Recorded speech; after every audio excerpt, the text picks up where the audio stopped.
Students, एडोबिरा point channel में आपका स्वागत है। आज हम करेंगे क्लास 7 के हिंदी विषय की वर्कशीट नंबर 30। आज के वर्कशीट में हम लोग सर्वनाम के भेद जानेंगे। पिछले वर्कशीट में हम लोगों ने सर्वनाम के पुरुषवाचक सर्वनाम को जाना है और आज के वर्कशीट में बाकी के भेदों को हम जानेंगे। तो चलिए शुरू करते हैं। प्यारे बच्चों, आज हम सर्वनाम के बाकी भेद सीखेंगे। तो सबसे पहला भेद हमने पुरुषवाचक, इससे पहले की वर्कशीट में सीखा है पुरुषवाचक सर्वनाम। इसमें भी हमने 3 भेद इसके भी सीखे हैं, उत्तम पुरुष, मध्यम पुरुष और अन्य पुरुष। आज की वर्कशीट में हम लोग निश्चयवाचक सीखेंगे। निश्चयवाचक क्या होता है?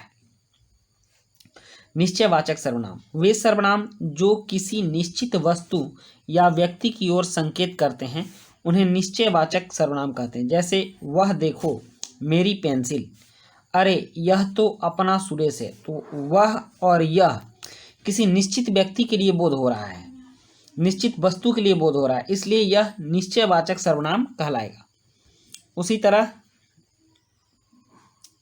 अनिश्चयवाचक सर्वनाम।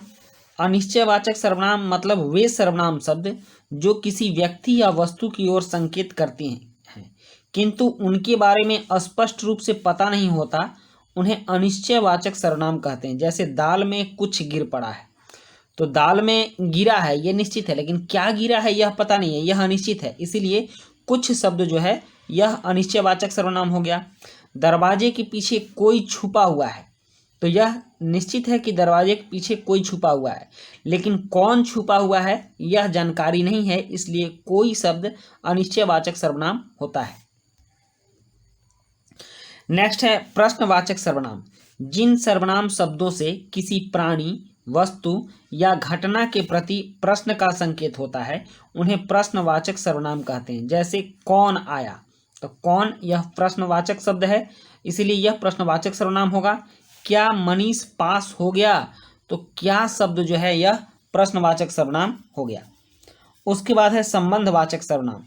जो सर्वनाम किसी दूसरी संज्ञा या सर्वनाम के संबंध में दिखाने के लिए प्रयुक्त हो, उसे संबंधवाचक सर्वनाम कहते हैं। जैसे जो मेहनत करेगा वह सफल होगा, तो जो और वह यह क्या हो गया, यह संबंधवाचक हो गया। जिसकी लाठी उसकी भैंस, ये दोनों संबंधवाचक सर्वनाम हो गए। इसी तरह से छठा भेद है इसका निजवाचक सर्वनाम। निज मतलब जिसमें स्वत्व का बोध हो, अपनापन का बोध हो, ठीक ना। जैसे जिस सर्वनाम शब्द से अपनेपन का बोध हो उसे निजवाचक सर्वनाम कहते हैं। जैसे मैं अपने आप चला जाऊंगा, वह अपने आप खा लेगा, तो अपने आप निजवाचक सर्वनाम हो गया। यहाँ भी अपने आप है। तो इस तरह से हमने सर्वनाम के 6 भेद जाने। यहाँ भी दिया हुआ है सर्वनाम के भेद।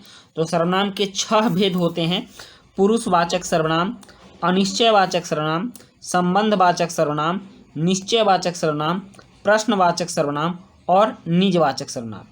पुरुषवाचक सर्वनाम में हमने पढ़ा है कि इसके भी 3 भेद होते हैं। पिछले वर्कशीट में पढ़ा था उत्तम पुरुष और मध्यम पुरुष, उसके बाद तीसरा था अन्य पुरुष। इस तरह से सर्वनाम के 6 भेद हमने जाने। अब यहाँ कुछ इससे रिलेटेड कार्य दिए गए हैं, उन कामों को भी हम करते हैं। जैसे कि यहाँ दिया गया है रेखांकित सर्वनामों के भेद लिखिए। यहाँ जो अंडरलाइन किए हुए शब्द हैं इनके भेद लिखने हैं।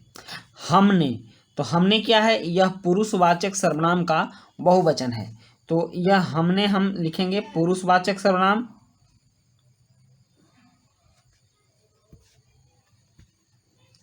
पुरुषवाचक। और उसे क्या हुआ, उसे निश्चयवाचक सर्वनाम हो गया, उसे निश्चयवाचक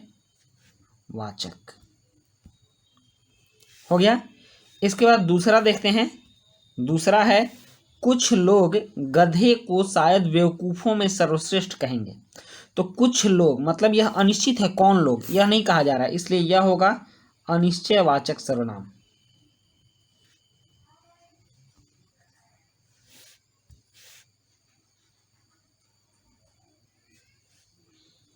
अनिश्चयवाचक सर्वनाम हो गया।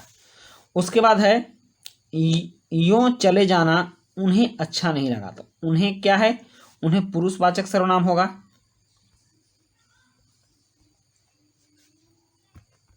पुरुषवाचक, यह अन्य पुरुष है।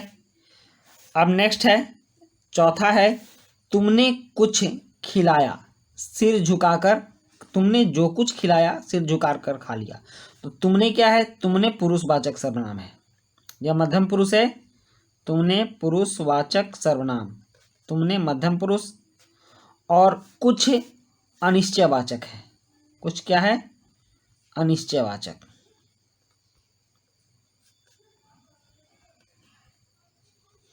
तो इस तरह से हो गया तुमने और कुछ, तुमने पुरुषवाचक और कुछ अनिश्चयवाचक हो गया। नेक्स्ट है पांचवा पॉइंट, वह बहुत धीमे बोलता है। तो वह क्या है, अन्य पुरुष एक वचन है, तो इसमें हम लोग पुरुषवाचक सर्वनाम लिखेंगे, या यह निश्चयवाचक सर्वनाम भी होगा, क्योंकि निश्चयवाचक में हमने देखा है कि यह और वह शब्द निश्चयवाचक सर्वनाम में भी आता है। तो इसको हम निश्चयवाचक सर्वनाम कहेंगे कि यहाँ पर वह जो है, यह निश्चय के साथ बोला जा रहा है कि वह बहुत धीमे बोलता है, तो इसको हम निश्चयवाचक सर्वनाम लिखेंगे।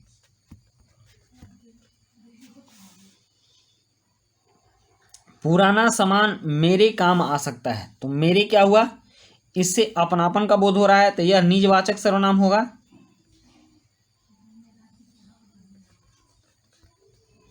निजवाचक। जिनमें कभी हमारी पलटन रहा करती थी, तो यह निश्चयवाचक सर्वनाम होगा।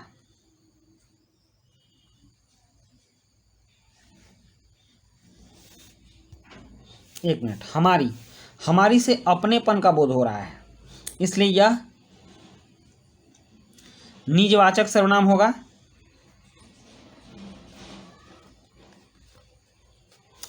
उसके बाद आप खुद जाकर ला सकते हो, तो यहाँ बहुत स्पष्ट है कि यह निजवाचक सर्वनाम ही होगा। आप खुद, यहाँ निजता का बोध हो रहा है, इसलिए यह निजवाचक सर्वनाम होगा। उसके बाद है, इसमें 3 शब्द हैं। उस वक्त किसी ने हमें ठहरने की जगह ना दी। तो उस वक्त मतलब यह निश्चयवाचक हो गया।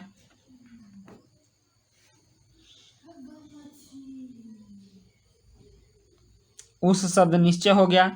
उसके बाद किसी ने अनिश्चय हो गया।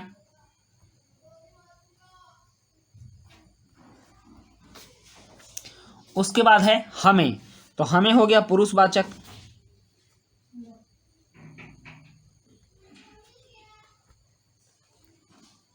पुरुषवाचक हो गया कंप्लीट। अब नेक्स्ट है, यही सबसे अच्छी जगह है। 10वां है, यही सबसे अच्छी जगह है। तो यही, यह निश्चित जगह का बोध करा रहा है, इसलिए यह निश्चयवाचक सर्वनाम होगा।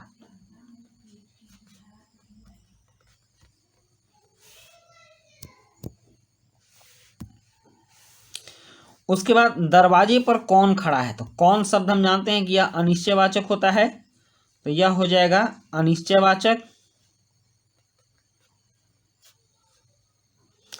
और चाय में कुछ गिर गया, यह भी अनिश्चयवाचक होगा।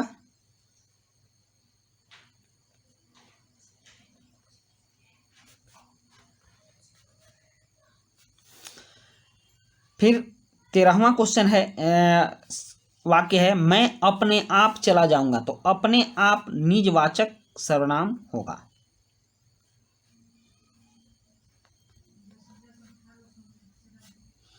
निजवाचक। उसके बाद है इधर आइए। तो इधर आइए, यह निश्चित है कि इधर आना है, इसलिए यह निश्चयवाचक सर्वनाम होगा। निश्चयवाचक। तो इस तरह से हमने देख लिया कि कौन निश्चयवाचक सर्वनाम होता है, कौन अनिश्चयवाचक सर्वनाम होता है, और सर्वनाम के 6 भेद भी हमने जाने। और इसी तरह से आपकी ये वर्कशीट कंप्लीट होती है। और वीडियो अगर अच्छी लगी हो तो लाइक, सब्सक्राइब, कमेंट जरूर कीजिएगा। मिलते हैं नेक्स्ट वीडियो में। Thank you.